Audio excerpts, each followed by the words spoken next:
Welcome, viewers, to Bodhi Unified Flow. I'm Dr. Maramuthu, your host. Here we simplify complexity and amplify performance.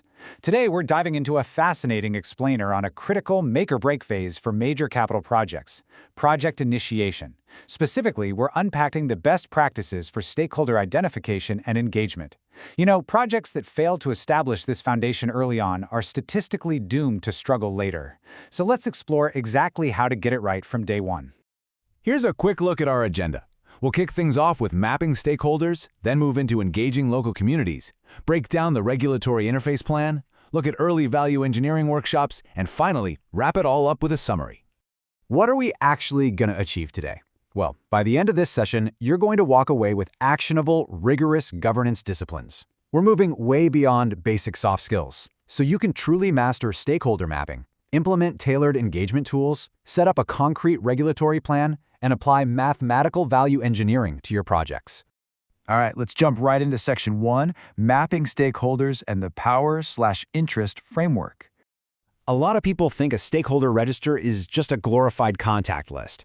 But actually, scratch that. It's a living, breathing governance document. It starts simply enough with identification.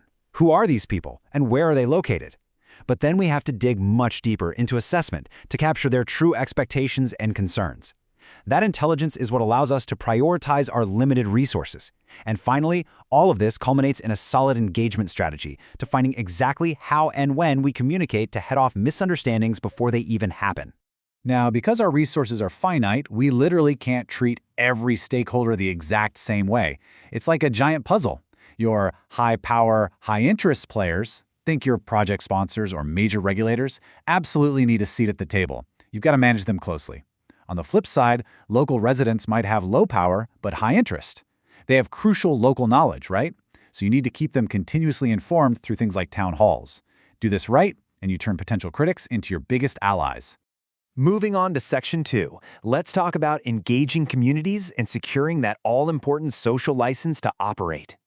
When we're working with indigenous or vulnerable groups, the global gold standard is FPIC, free, prior, and informed consent. And listen, this is absolutely crucial. It is not just a simple yes or no vote. It's a continuous, transparent, and completely non-coercive negotiation that has to happen well before any project gets authorized. Trying to bypass this good faith step? Well, that practically guarantees costly blockades and a ruined reputation down the line. Let's be honest, standard, dry corporate presentations usually fall completely flat with local populations. To transform the community into active collaborators, we need very specific, participatory tools. We use a needs analysis to ensure the project is actually solving local problems. We use visual problem trees to bridge any literacy gaps so literally everyone can contribute. We build genuine trust by respecting tradition through storytelling or medicine wheels. And ultimately, releasing a what we heard summary provides undeniable proof of transparency. It validates their voices and documents your good faith. Okay, Section 3, the Regulatory Interface Plan. This is all about navigating those tricky statutory mandates. Industrial development is essentially a massive web of mandates, and these clearances stack up chronologically. Consider this timeline based on a Tamil Nadu model. A national-level environmental clearance in month 1 is usually the strict non-negotiable prerequisite for unlocking state-level pollution board approvals in month 2. That then cascades down to regional urban planning in month 3, before you can finally get your local village trade licenses in month 4. Miss step 1 and you delay the entire chain. So, how do we navigate this maze without losing our minds? Enter the SARAP, the Statutory Authority and Regulatory Interface Plan. Think of it as your project's proactive shield. It's built on 4 pillars. An interface matrix assigns a specific owner to every external authority. The interface register meticulously tracks every permit's dependency. A rigid communication protocol ensures you're meeting with regulators regularly. And finally, action logs capture every single technical request, defining clear escalation paths so absolutely nothing falls through the cracks. Let's shift gears to Section 4, Value Engineering Workshops, where we optimize function to cost. Now, a lot of folks hear value engineering and they just think it means cutting corners. But no, that's entirely wrong.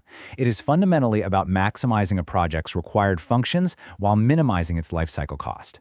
It's a highly systematic evaluation. If a design element does not contribute to a primary or secondary function, it is simply an unnecessary cost, and it's got to be redesigned or eliminated entirely. To actually drive this innovation without sacrificing the project's performance, we run early workshops following a really strict phase plan. It kicks off with orientation to set the vision, followed by information gathering and rigorous function analysis. Then comes the fun part, the creative phase, where we brainstorm purely for quantity without any judgment. Those ideas are then filtered during evaluation and finally developed and presented as robust cost-benefit recommendations. Doing this early locks in massive savings before the design is frozen. And that brings us to Section 5. Let's summarize our findings and consolidate our foundation. All right, let's bring it all together. Today, we've really demystified the project initiation phase, proving that stakeholder and regulatory management are not soft skills, they are rigorous, quantifiable disciplines. By mapping your ecosystem with Mendelow's matrix, utilizing transparent tools like FPIC, navigating mandates with a solid SRIP, and optimizing your design through value engineering, you actively prevent the crippling friction and delays that plague poorly defined projects. Take a quick look at these cited references. I highly recommend diving into them to deepen your own mastery of these topics.